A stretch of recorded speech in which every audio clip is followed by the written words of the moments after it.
Hi friends, नमस्ते। चलो princess cut blouse no આપણે કટિંગ શીખીએ। અસ્તરમાં આપણે કટિંગ કરશું। 15 લંબાઈ લીધેલી છે મેં અને 5.5 શોલ્ડરનું માપ છે।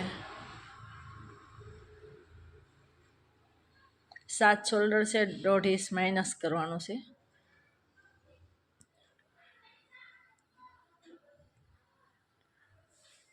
અને 6 ઇંચ આર્મહોલનું લીધું છે। 9 ઇંચ છાતીની લંબાઈ લીધેલી છે મેં। 36ની છાતી હોય તો 9 લેવાની છે, ચોથો ભાગ લેવાનો છે। અને કમરમાં 8.5 લીધેલું છે। 1 ઇંચ એક્સ્ટ્રા લેવાનું છે, જે ચીપટીમાં આવી જશે। અને 2 ઇંચ એક્સ્ટ્રા લઈ લેવાનું। 1/2 ઇંચ સિલાઈ માર્જનનું અને 2 ઇંચ મેં એક્સ્ટ્રા લીધેલું છે। તમે 1.5 ઇંચ પર લઈ શકો છો।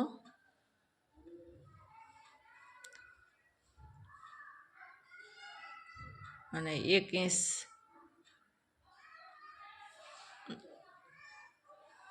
પછી ગોળ રાઉન્ડનો શેપ આપી દેવાનો છે। 1 ઇંચ લઈને 2.5 ઇંચ ગળાનું માપ લઈ અને નીચે 4 ઇંચનો પટ્ટો રાખી મેં 4 ઇંચનો રાખ્યો છે। તમે તમારી લંબાઈ પ્રમાણે રાખી શકો છો।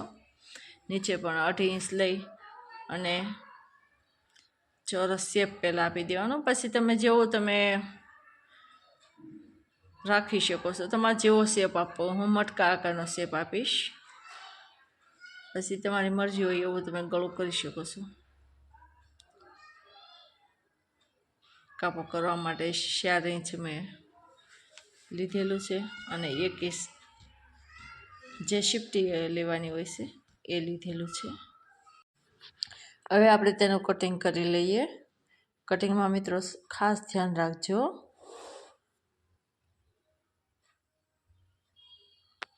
હવે આગળનું માપ લઈશું। જેમ આપણે પાછળનું કટિંગ કર્યું છે એ ઉપર રાખી અને સેમ એને દોરી લેવાનું છે। તેમાં કંઈ પણ વધઘટ કરવાની જરૂરત નથી। જે પણ કાપડ આપણે વધઘટ કરવું છે તે પછી કરવાનો છે। પહેલાં તો સેમ દોરી લેવાનો છે પાછળના ભાગ રાખી।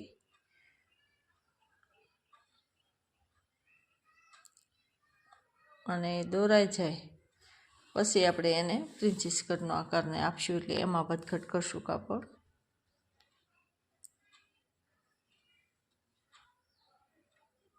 હવે આપણે ગળાનો ભાગ લઈ લઈએ। એ પણ મેં 6 રાખ્યો છે।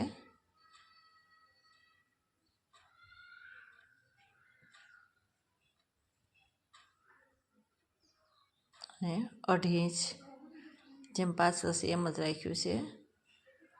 અને ગોળ રાઉન્ડનો શેપ આપી દઈએ।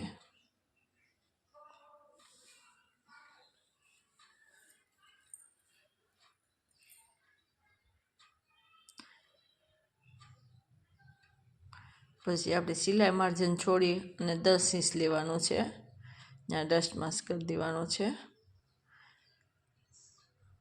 તમારે વધારે જો બ્લાઉઝ ઊંચું ચડી જતું હોય તો તમે 11 પણ રાખી શકો છો। મેં 10 રાખ્યું છે। પછી સીધી લીટી કરી લેવાની। પછી બે બાજુ 1-1 ઇંચ લેવાનું છે, જે આપણે પ્રિન્સેસ કટના કાપમાં જશે।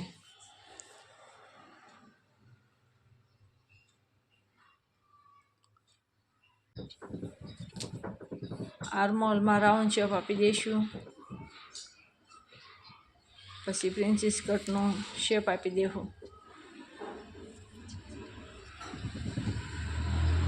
2 ઇંચ એક્સ્ટ્રા કાપડ લઈશું, જેથી આપણે નીચે કટમાં લીધેલું છે એ ન ભૂલતા ફ્રેન્ડ। હવે કટિંગ કરી લઈએ। બાઉનું લઈ લઈએ માપ। 3 ઇંચનો પટ્ટો લેવાનો અને પછી આપણે બાઉનો આકાર આપી દેવાનો।